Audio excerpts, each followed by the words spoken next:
I was going to rip his heart out. I'm the best ever. I'm the most brutal and vicious and most ruthless champion there's ever been. There's no one can stop me. Lynx is a conqueror. No, I'm Alexander. He's no Alexander. I'm the best ever. There's never been anybody as ruthless. I'm Sonny Liston. I'm Jack Dempsey. There's no one like me. I'm from Nairclaw. Have you ever wondered what it takes to send shivers down the spine of an entire sport? What kind of power, speed, and mindset could create a fighter so dominant that even his name strikes fear?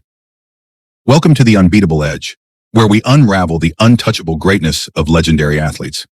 Today we step into the ring with the one and only Iron Mike Tyson. But here's the question. How did Tyson become the embodiment of fear, ferocity, and knockout power? Smash that like button, hit subscribe, and let's dive into the secrets that made Tyson an unstoppable force in the world of boxing. Why it's impossible to beat Mike Tyson. 1.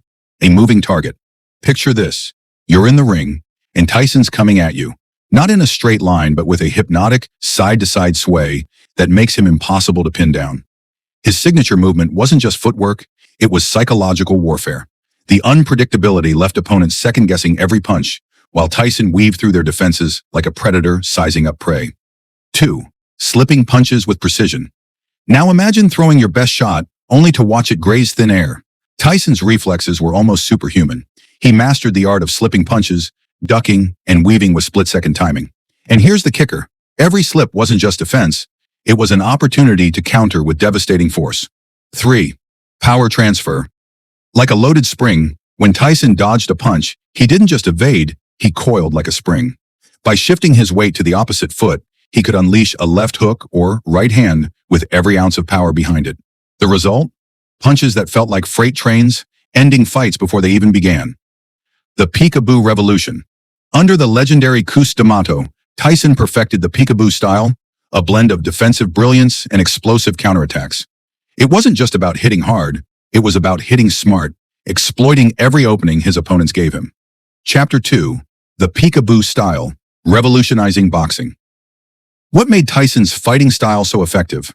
It all comes down to the peekaboo technique, pioneered by Cus D'Amato. Unlike traditional boxing styles, which focus on keeping distance and waiting for openings, the peekaboo style is about constant motion and closing the gap. Tyson's hands were always up, protecting his face, while his head movement made him a moving target. His side-to-side sways weren't just defensive. They were the setup for explosive counterattacks. Opponents would swing and miss, leaving themselves wide open for Tyson's devastating hooks and uppercuts. This style demanded not only exceptional physicality, but also split-second decision-making. Tyson mastered both. His reflexes allowed him to slip punches effortlessly, while his footwork ensured he was always in position to strike. It wasn't just a fighting style, it was a philosophy. Attack relentlessly, capitalize on mistakes, and end fights quickly. Chapter 3.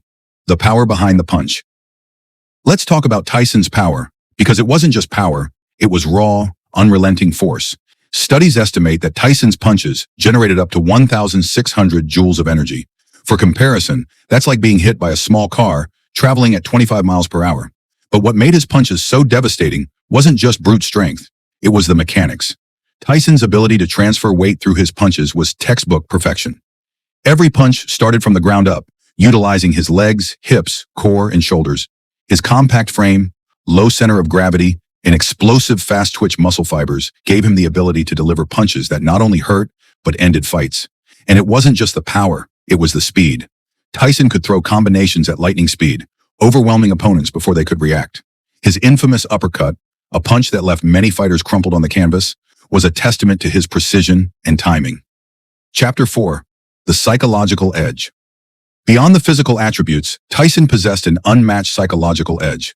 He didn't just win fights in the ring, he won them in the minds of his opponents before the first bell even rang. Tyson's presence was intimidating. His stare-downs were legendary. Opponents would often avoid eye contact, already showing cracks in their confidence.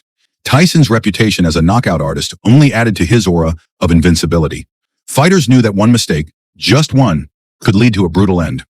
This psychological warfare was as much a part of his strategy as his punches. He famously said, "Everyone has a plan until they get punched in the mouth." And he made sure his opponents felt the full weight of those words. Chapter 5. The training regimen of a champion. Tyson's dominance wasn't just natural talent, it was forged through one of the most grueling training regimens in boxing history. Under Cus D'Amato's guidance, Tyson trained with an intensity that bordered on obsession. His daily routine included 4 a.m. runs, hours of sparring, and relentless drills. He would shadowbox for extended periods, perfecting his technique. Calisthenics were a cornerstone of his training, with Tyson reportedly performing up to 2,000 sit-ups, 500 push-ups, and 500 dips every single day. But perhaps the most unique aspect of his training was his neck exercises. Tyson's 20-inch neck wasn't just for show, it was a critical part of his ability to absorb punches and maintain balance. His neck workouts included weighted neck curls and resistance exercises designed to strengthen this often overlooked muscle group. Chapter 6. Genetics and Physicality. The Perfect Fighter. At 5'10" and 218 to 222 pounds during his prime, Tyson's build was unconventional for a heavyweight. While many of his opponents towered over him, Tyson's compact frame gave him unique advantages. His low center of gravity made him difficult to knock down, and his dense musculature allowed him to generate incredible power. His fast-twitch muscle fibers, responsible for explosive movements, were off the charts. This gave Tyson the speed of a middleweight combined with the power of a heavyweight. His punches weren't just strong, they were fast, accurate, and relentless. Even his physiology contributed to his dominance. Tyson's short limbs allowed him to throw punches in tight spaces, while his wide shoulders and thick neck made him a formidable force in clinches. Chapter 7. Legacy of Destruction. By the time Tyson became the youngest heavyweight champion at just 20 years old, he had already built a reputation as an unstoppable force. His record of 37-0, with 33 knockouts during his prime, is a testament to his dominance. But Tyson's legacy isn't just about the wins, it's about the fear he instilled in his opponents. Few fighters in history have commanded the same level of respect and fear as Mike Tyson. He wasn't just a boxer, he was a phenomenon. His fights weren't just sporting events, they were spectacles, drawing millions of viewers from around the globe. Closing thoughts. Mike Tyson's reign as the baddest man on the planet wasn't just about his physical abilities. It was a perfect storm of genetics, training, strategy, and mentality. Tyson wasn't just a fighter, he was a force of nature, a once-in-a-lifetime athlete who redefined what it meant to dominate in the ring. If you enjoyed this deep dive into the legend of Mike Tyson, don't forget to like this video, subscribe to the Unbeatable Edge, and drop a comment below about which legendary athlete we should cover next. Until next time, keep exploring greatness.